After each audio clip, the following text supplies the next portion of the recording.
Hi, I'm Christopher Hunter. Let's rewind to the end of the Revolutionary War. Americans were moving into an area known as the Ohio Country. The problem, however, was that the Native American tribes living there had not agreed to give up land to the United States. A confederacy of Native peoples resisted, sparking a decade-long conflict known as the Northwest Indian War.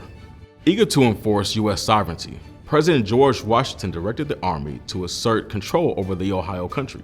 Congress authorized the formation and funding of a new Army regiment. President George Washington himself chose General Arthur St. Clair to lead the regiment. In short order, the Army's most significant defeat by the Native Americans would occur, the fallout of which would challenge the integrity of the fledgling United States.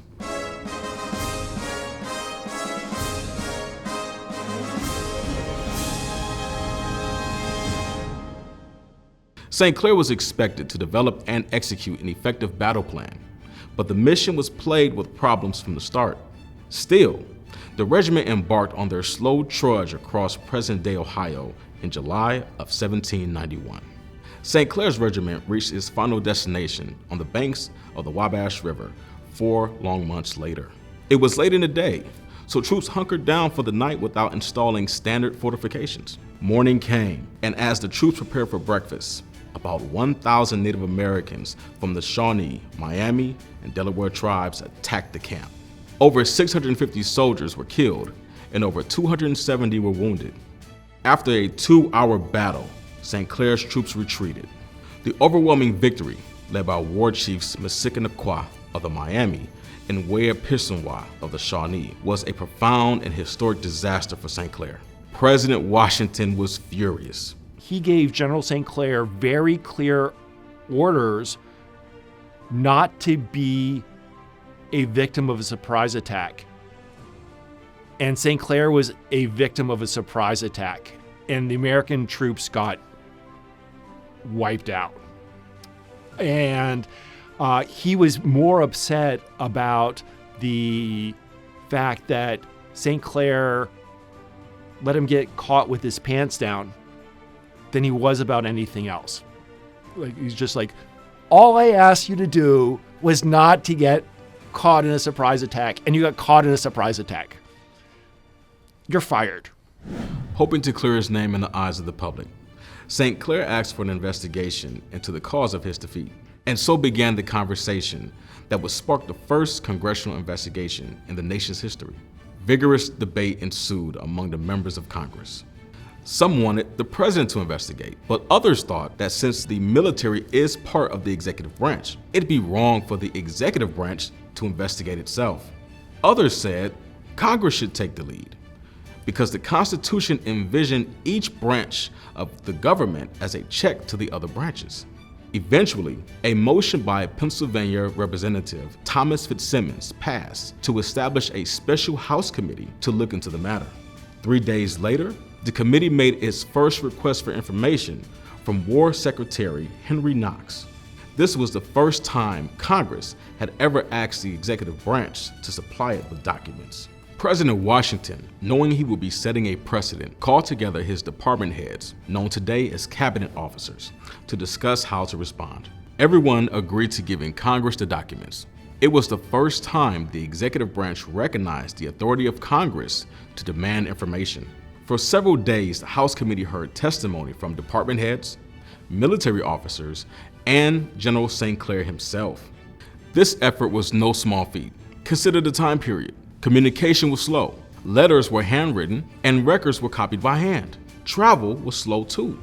Today, we take for granted the fact that Congress can meet within maybe 48 hours of any crisis. In the 1790s, that wasn't true for 2 reasons. One was, imagine the difficulty of there's a crisis in Ohio. It takes 6 weeks for a rider to go from Ohio to Philadelphia at the time. And then how long does it take a horse rider or a picket ship or whatever to reach South Carolina, Massachusetts, whatever? It's going to take months. The other is the Constitution only requires that Congress meet in early December. In every early December, Congress would have a session, and then it would do its business, and it would recess, usually maybe March. And then everything else is left up to the president. And so for both of those reasons, there's a big lag between the time of an emergency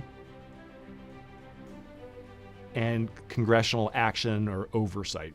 After what was surely an exhaustive process, the committee drafted and issued Congress's first oversight report. Instead of blaming General St. Clair for the military defeat, the oversight report concluded that negligence by a contractor named William Dewar and military quartermaster Samuel Hodgson were the source of many of the problems. Additionally, they found that the War Department did not disperse all of the money appropriated for the regiment, causing suppliers and soldiers to go unpaid. So in the political science literature, there's a distinction between police patrol oversight and fire department oversight. Police patrol oversight is based on the idea that the police just drive around looking for crime or a speeder or whatever. Fire department oversight is based on the idea that the fire department waits for there to be a crisis and someone calls them. The St. Clair defeat was a really good example of fire department oversight, where it wasn't the constant policing of what the Army was doing that was taking place. They waited for there to be a crisis, and they're like, oh my gosh, I can't believe this just happened. Let's shed light on it. So what are our takeaways? 1. The Constitution does not describe Congress's oversight powers or the executive branch's duty to cooperate with a congressional investigation. But the two branches worked out their differences as envisioned by the checks and balances built into the Constitution. 2. President Washington and congressional leaders could have swept the incident under the rug. Instead, they made the bold decision to conduct an investigation that exposed serious problems, and they fixed them using reforms that strengthened the country. 3. This is an early example of checks and balances at work between the executive and legislative branches.